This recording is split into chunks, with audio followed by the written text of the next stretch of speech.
one day sitting out the front on a hot summer's day with my daughter, and we're both really enjoying what we're eating out of the cup. But I said to her, wouldn't it be great to own one of these one day, huh?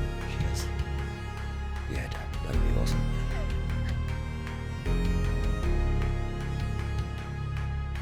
Welcome to a new edition of The Journey. My name is Matt Griffith. Thanks to BMG Partners. I'd love to welcome Matt Vogel into the studio from Monumental Ice Creamery, 462 Dean Street in Albury. Matt, hello. How are you, mate? Very, very well, thank you, Matt, and thanks for having me. Well, terrific. Now, usually we jump into the journey by asking you your link and background and connection to the region, but I'm not going to do that today. I'm going to break with tradition because there's something that I want an answer to straight away. Okay. And that is Matt Vogel from Monumental Ice Creamery. What is the most popular flavour of ice cream on the border? You've got 12 years in the game. What is it, Matty? It is clearly chocolate. Is it? Yes. See, that disappoints me. Is it really chocolate? Yes. Now, have you tried our chocolate? I hate chocolate flavoured things. It's a very good chocolate, without a doubt. And during summer, we probably make at least twice as much, sometimes 3 times more chocolate than anything else. Is that right? I go for the cookies and cream kind of flavour. It's up there in the Is that top up there? 3. Oh, yes. Terrific. Yes. Yeah. Well, there's so many different flavours and choice of flavours and things. We might get back into that a little bit later on, but now let's pivot and let's start the traditional way. But that's very interesting. It is chocolate. There you go. Your background and connection to the region, Matt. I was born in Albury at the Mercy Hospital, but I'm originally from the Upper Murray, Cudgee, and then for the first 12 years of my life, and then we moved down the road to Tintulja after that. Did my primary school in Corryong at Corryong Consolidated School. And it's a beautiful part of the world. What yes, a great place to go to school. Yep. And then I was shipped off down here to Scots as a boarder. Started down here in Year 7 and remained at Scots right through my high school years. And then, so finished high school in 89. Didn't return to Albury again until 99, so 10 years away. Okay. But in that, since 99, been in Albury ever since. So okay, we'll find out a little bit more about that 10-year gap. But let's go back to Cudgee and Corryong. My partner is from Corryong, so I'm there quite often. It is genuinely, obviously, such a beautiful part of the world. How would you kind of describe your childhood to people in a kind of succinct form? I was raised on 2 different farms. The Vogel family had pretty strong connection to the Upper Murray. My great-great-grandfather, after he emigrated from Germany, made his way to Tintulja in I'm not sure of the exact date, but the 1870s, I believe, around that time, and must have been a pretty handy sort of fella. He built and operated the punt at Tintulja, and there's a memorial stone just near the bridge at Tintulja now, and sort of outlines briefly his life, saying who he married and how many kids he had, and also said he was punt builder, operator, blacksmith, wheelwright. I think there was something else, and it finished with dentist. That's great. So you had to do a lot of different things back then. Yeah, well, I suppose he had all the right tools, didn't he? Yes. As a blacksmith. Yeah. And then my great-grandfather worked on one of the big properties up there, and then my grandfather bought land at Cudgee, which is where I was raised. Yeah. So it was on the farm? On the farm.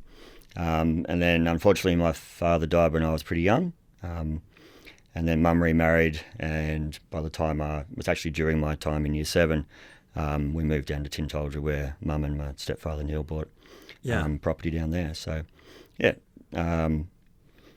love the Upper Murray. Still have property up there myself, so up there all the time. Yeah. Parents are still there. Did you consider becoming, a full-time farmer and just staying on the land?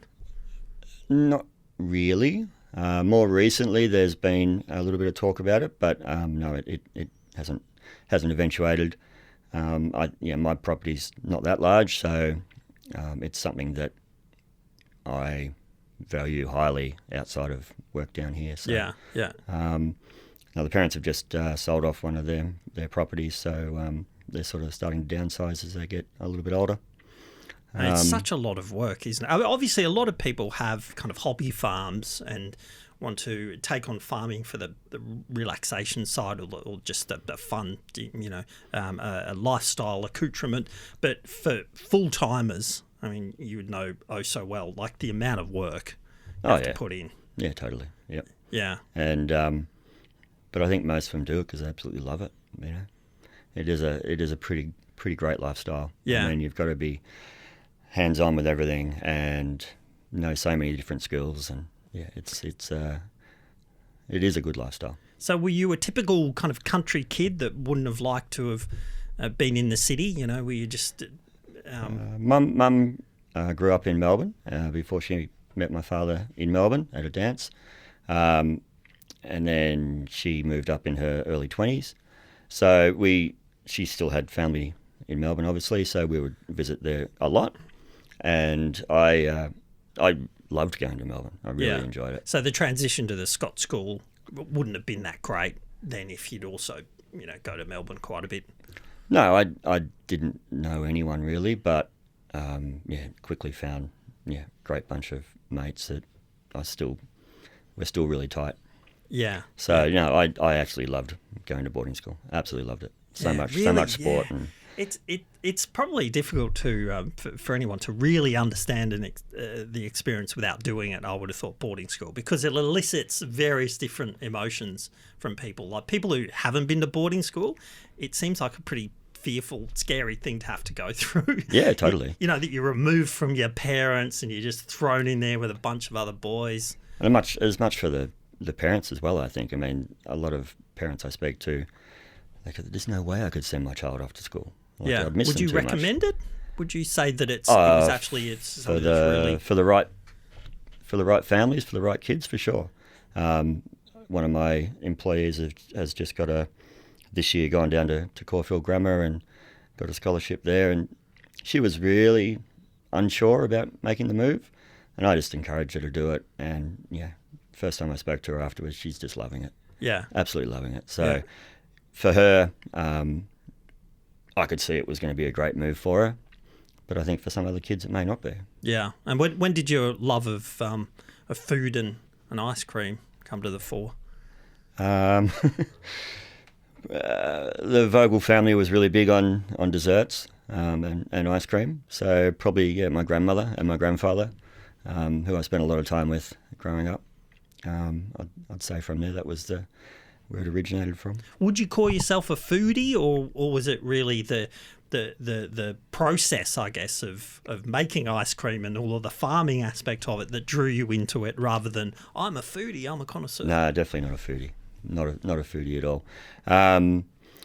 But I suppose the idea first sparked, or the genesis of it, was in my life before Monumental. I was a freshwater research scientist locally, but my kids, we used to travel to Wagga quite a bit for tennis and ballet for my son and my daughter. And on the main street in Wagga, there's a franchise there called Gelatissimo, and they make a pretty good product. And we'd always sort of make our way to there at the end of whatever the activity was. And one day, sitting out the front on a hot summer's day with my daughter, and we're both really enjoying what we're eating out of a cup. And I said to her, "Wouldn't it be great to own one of these one day, hun?" She goes, "Yeah, Dad, that'd be awesome." And I was just like, wow, a bit of a light bulb moment. And from that point onwards, I was having to spend a lot of time away with the work that I was doing back then. And I think it would have been about 4 years later before my previous business partner, who I used to work with, Adam, and I opened Monumental. So yeah. So the straight out of school, straight out of Scots, did you so science you study. Did you go to university here, or was it? So straight out of Scots, I went to Melbourne Uni to start primary teaching degree. They offered a teaching degree back then. And I didn't really want to be there, but I was fortunate enough to be living on campus at Queen's. Loved the lifestyle. Didn't go to class very much. That's the way. That's the way it should be. Damn it. Yeah. Straight out of school, though. Straight out of school to uni, did you say? Yeah. Definitely. I went overseas for a ski season first. Loved that. Wanted to stay overseas. Mum still had a clause into me somehow and got me back. And I went to university and probably, to be honest, bucked it a little bit, but had a great time, made some great friends. I suppose the benefit of it, I worked out I didn't want to be a teacher at that stage anyway, because I was just saying, we fortunately did a lot of teaching within schools, prac teaching. I could see there's so many unhappy teachers. So I sort of felt it definitely wasn't right for me at that time.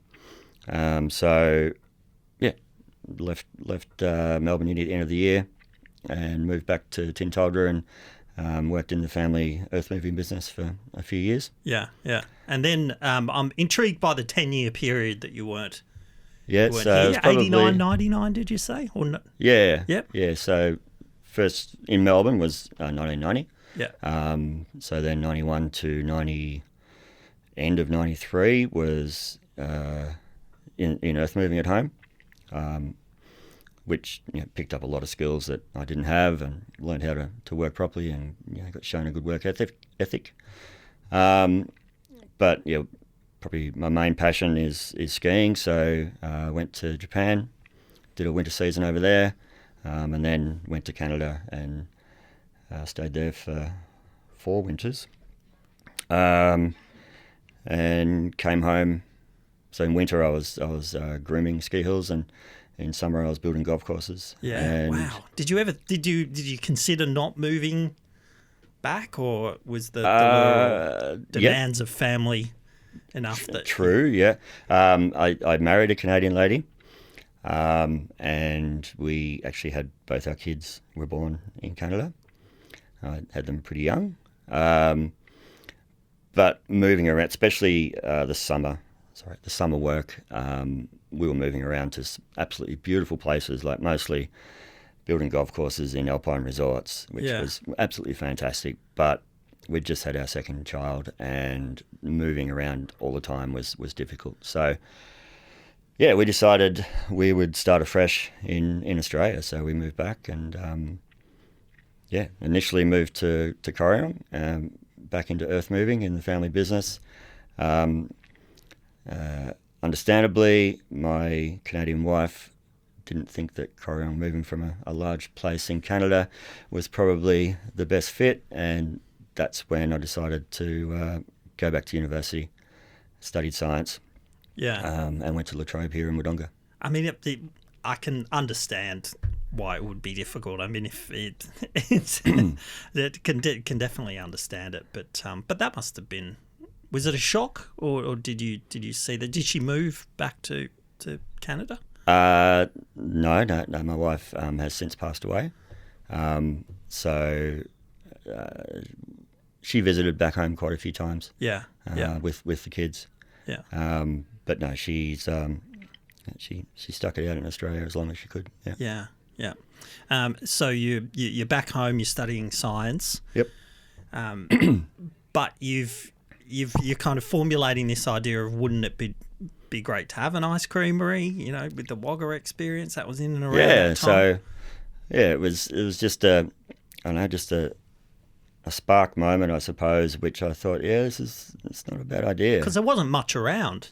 No, and that was probably the main reason. Yeah. There was one on Dean Street. What was that one? It was opposite the cinema, but on the other side. Yep. So that was Cold Rock. Cold Rock, of course. Yep. Yes, Cold Rock. So that was your big kind of multinational type brand. Another franchise, yeah. Yes, yeah. And they were around for a few years. Yeah, and prior to that, in that location, it was called the Great Australian Ice Creamery, which was locally owned.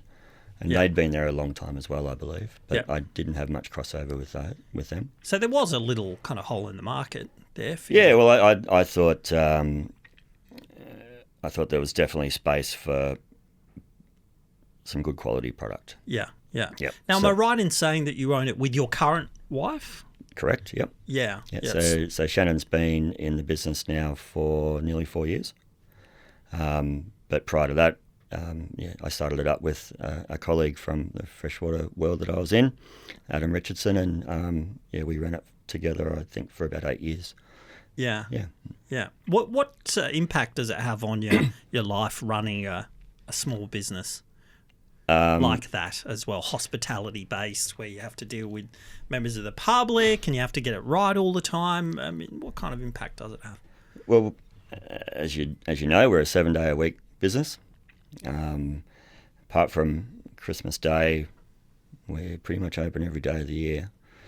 So it has a pretty big impact. When it was Adam and I and we weren't as busy, I had a pretty good life. Like once we got the business up and running, we decided we could run this thing with 1 week on, 1 week off, and that was great. But since Shannon's been in the business and training her up, I think I describe it as the Shannon effect. Our sales have skyrocketed, and we were just speaking about it yesterday. She's like, I only got into this because you're having a week on, a week off. She enjoys it? Mostly, yep. Mostly. She would like to have more time off. We don't get much time off, and we get very little time off together. Yeah. Does So- it put a strain on? Did she know what she was getting herself into? Not to this extent, no, she didn't. So she's very involved with the water polo scene locally, and both her children are very good, so she travels a lot with water polo. So she will get a fair bit of time off in winter, but it's to go to water polo tournaments. And I mean, she loves that, but it's not like having a real holiday. So it is a strain. I don't really think on our relationship, but it's a strain on our lives, I suppose. On the family? Yeah. So both her children work in the business, so we get to see each other a lot in the business. But that's not really where you'd want to be seeing each other. Yeah. So we took on a full-time employee last year, which has given us a bit more time. So I think 3 times this year, Shannon and I have managed to have 2 days off together and go away. Yeah. Wow. 2 days off. Yeah. But that's happened 3 times Okay. this year. All right. Oh, Yeah. right. That's a good thing. Yeah. Yeah. The last one was just the weekend just gone. Yeah. So Oh, well, that's Sunday, Monday night, terrific. we're away. Yeah. Does it always prey on your mind though when you go away? You're like, oh, I hope the shop isn't burnt down. We only do it when we only really do it when we know it's going to be quieter. Yeah. Yeah. Yeah. We one of us would need to be there right through summer. Yeah. Yeah. Is it I mean, you've been in the business now for, am I right in saying 12 years? Just about 12 years this November. Yep. But it seems like it's a fairly volatile business because, I mean, there's been a fair few that have come and gone. And not necessarily just in Albury Wodonga, but I mean, just generally, it seems like ice cream. Yeah, in fact, just locally Gundowering ice cream. They've shut up shop. Yeah, I think that was a family decision on their Yeah. behalf, from what I understand. And they made a quality product.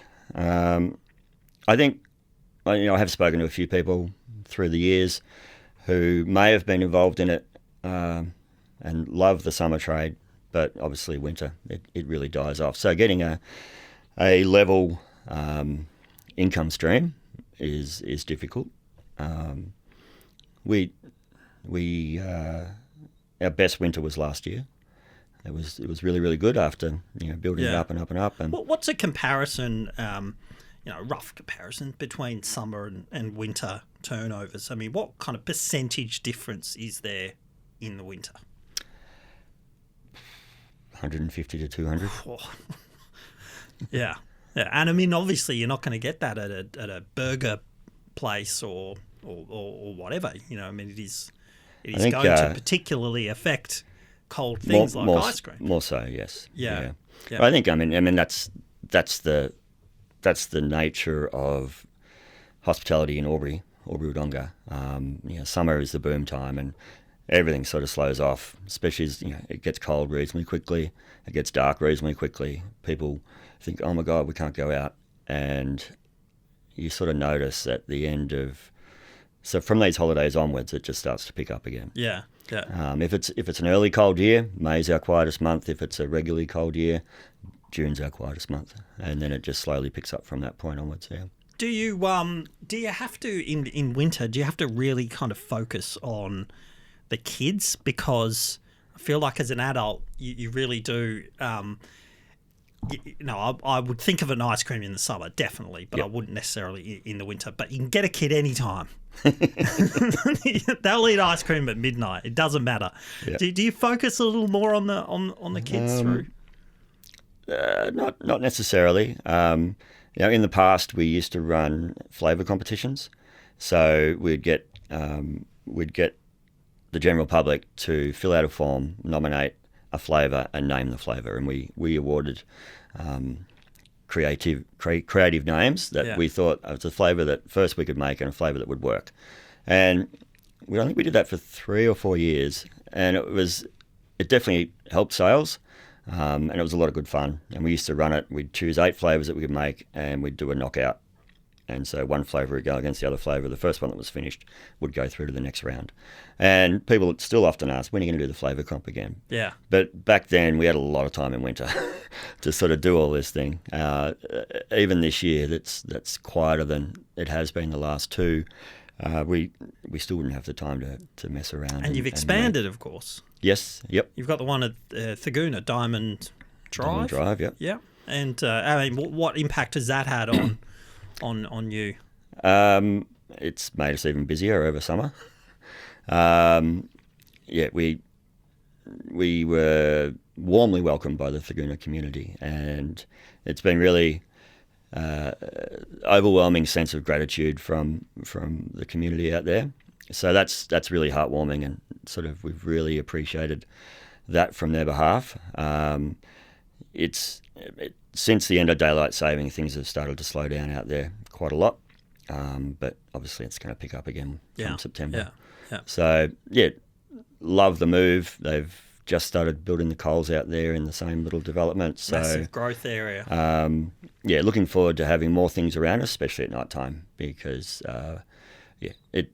we're stuck out in the middle of basically a paddock and opposite the golf course. Golf course is across Thaguna Drive, and directly across from us is a childcare centre. Yeah.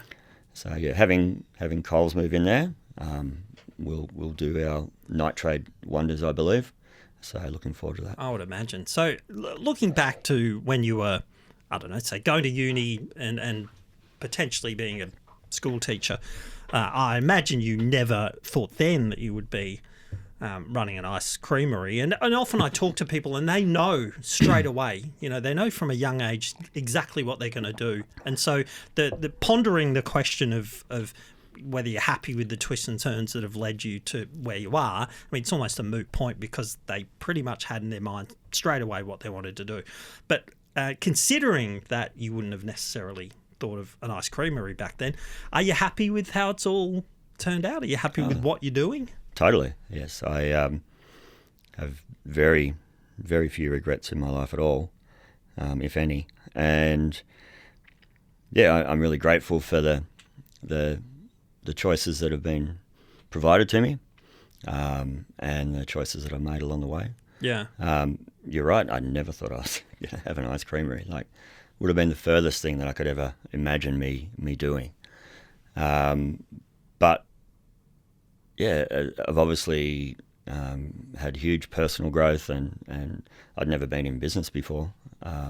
So business growth, and have appreciated all the relationships that I've been fortunate enough to make along the way as well. Some really genuine friendships out of having the shop. Yeah. And meeting other people in hospitality within the Albury Wodonga region. It's been phenomenal, and you're probably aware we have a little mobile ice cream cart that we get to take to a lot of different events, and that's that's when I meet a lot of different hospitality workers, and it's a really nice camaraderie that you have with people in a similar work frame. Yeah. I'm glad you brought that up, actually, and I've seen you a number of times supporting some great local events too, like the Sunshine Walk, and the big splash too. You were helping out there, yeah, which is really important and a terrific thing, and the part of the great thing of being running a local business here, rather than just some of the bigger franchise names or whatever. But what's happened with ice cream vans? Why do we not have ice cream vans playing the music out of the thing and just driving around the streets? Well, my understanding for that, Matt, is that Albury Council wouldn't allow it. I'm going to have a chat with the mayor. You will. That's a shame, isn't it? Because that was a great part of growing up. Yeah, I remember that being in Melbourne. Would you have one if you could?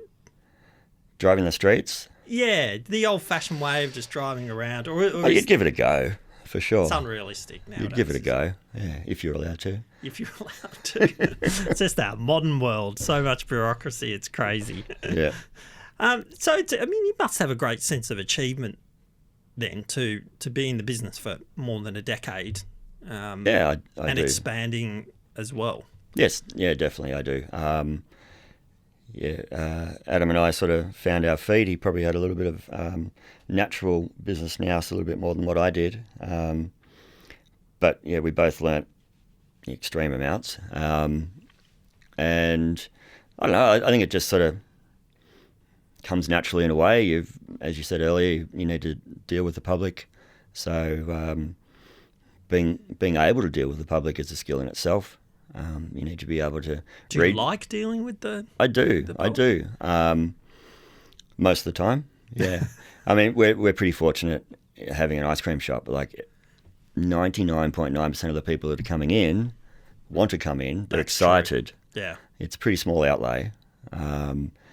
You very rarely get anyone who's cranky or upset. Very rarely. So, yeah, I really do love that aspect of it. I find it hard switching from being at the back of the shop to the front of the shop. So, I'd prefer to be...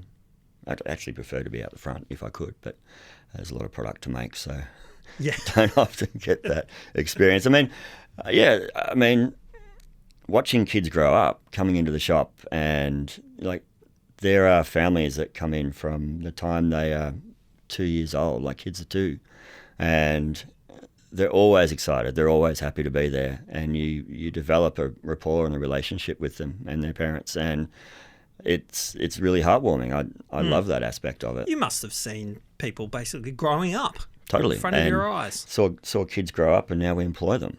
Yeah, it's and employ them and help them develop as a young adult and watch them move into the workforce or in university. There's lots of appealing things, aspects to the job that I have and the business that I have. A lot of people say that kids, in terms of the generations, are getting worse in terms of the way that their work ethic and the way that they deal with customer service, for example, that Gen Z are the worst. There's so much. Now, you've been in business 12 years. Has it changed at all, or are the kids just as enthusiastic and hardworking as they were back in 2010? It totally depends on the individual. I've had some amazing kids right from the get-go, and I still have some amazing kids that we employed just last year. I think we're pretty good at choosing the right kid to work for us these days. Barely had a miss, like most of the kids. And if one of the kids that we employ, or we've had a few that are super nervous and shy, but we sort of see some value in their personality and stick with them, and watching them grow and develop and come out of the shell has been a wonderful experience as well, and got heaps of those kids. I'd say generally no. The kids seem to be the same all the way through. They've got different aspects of their life. Like and different things they obviously have to deal with. social Yeah. media Yes. and different apps have changed even in those 12 years. And the way they deal with each other has changed a little bit. But still, when they're working together, I mean, we bring kids from all different schools and areas and towns, and they get along incredibly well. And to see them, they all become quite close, and that's another wonderful aspect of the business. And they are interacting together just like we did when we were teenagers. So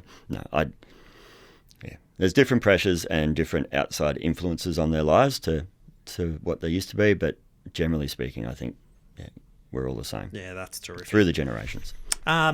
Before we finish up, I mentioned it just a little bit earlier, how you've been involved in charitable events. How important is it to you personally that you put back into the community? We see that as a very important aspect of the business. We get asked by Albury Council or Wodonga Council or Retro or other charitable organisations to bring the cart to events, and we know that we're not going to sell much, but still very happy to attend those and just provide a little bit more atmosphere to the event. And Adam and I started doing that, and Shannon and I want to continue doing that. I mean, the trade-off with that is we do other events where there's thousands of people, and we sell incredible amounts of product. So swings and roundabouts from that aspect. We support a lot of both sports teams and charitable organisations. We're even supporting the Ride Around the Murray event coming up with vouchers. I think this year we've given away nearly 3,000 vouchers, so it's up nearly $15,000 worth of product. Wow. Yeah. And obviously, we hope that all those vouchers come back and there's an extra sale with each one. So it's about not only getting our name out there, but it's also about knowing that we're letting the community know that we're local and that we like to support local. Yeah, so important. So Yep. important. Who inspires you? Do you draw inspiration from people in various different fields? Not really. I admire a lot of different people in different fields. Obviously, my parents are, I suppose, as with everybody, their parents are very formulative in the way that you sort of enter the world, and the type of person that you want to be is directed by them, whether it's directly or indirectly. I don't know. I suppose my parents have always instilled in me that you always need to do your best, give your best effort, and be good to people. So, I mean, I suppose they're the three pillars that I would sort of hang my hat on. Yeah.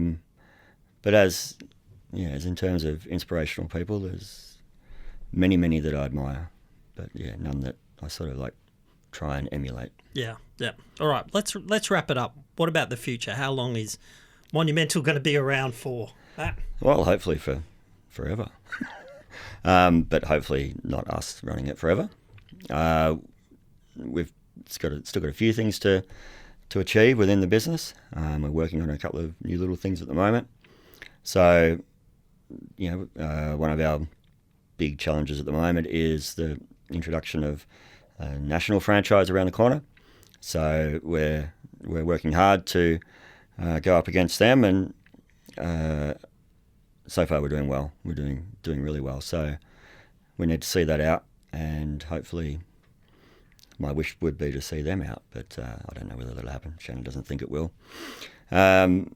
We've got at least another 5 or so years left in us, and had a few people express an interest in purchasing the business should we feel as though we've brought it to the end of our reign. So we'd be looking to sell to the right person that would take it forward with their mark from then on. When your time is done, will you ever touch ice cream again? Oh, definitely. So it hasn't dulled your love of ice cream? No, I love going away and trying other product. There's some excellent product out there. God, you'd be a harsh critic. If they... Yeah, I think so. Yeah. But, Piccolina in Melbourne and Ciccone and Sons in Sydney both do an awesome product. I'm writing that down. Yeah. All right. Well, let's wrap it up. We do have actually the sweet or savoury question here. Wrap up questions. Are you a sweet or savoury? I'd say I'm pretty evenly both. Yeah. There's a certain, as with a lot of people, I think there's certain times when you crave something sweet. True. Certain times when you crave something savoury. I wouldn't say I'm definitely leaning one way or the other. Is sorbet underappreciated? I feel it is. I think it definitely is with the older generation. They'll come in and ask for, is that a sorbet? And we'll say, yeah. Oh, I don't want that. Oh, they do. I say, grab the tasting spoon, hand it to them. Try that. Just try it. Yeah. Oh, I don't know. Yeah. And 90% of the time they try it and go, oh, that's really good. That's not what I expected. Yeah. There's some people come in and ask for a sorbet, and you just look at them and go, these are our sorbets right here. Nice. Well done. Now, do you have any recommendations for us, whether it's something you're reading, you're watching, you're listening to? I've been listening to the Journey podcast lately. Oh, very good. Yes, there's your recommendation. That's the best one we've ever had so far. Matt, it's been an absolute pleasure really understanding your journey, and I mean, you've really become a solid ice cream foundation in our community, frankly, for more than a decade, 12 years, and expanding as well into Thaguna is just terrific. So we wish you all the best for the future, and thank you for telling us your journey. No worries, Matt. Thanks for having me.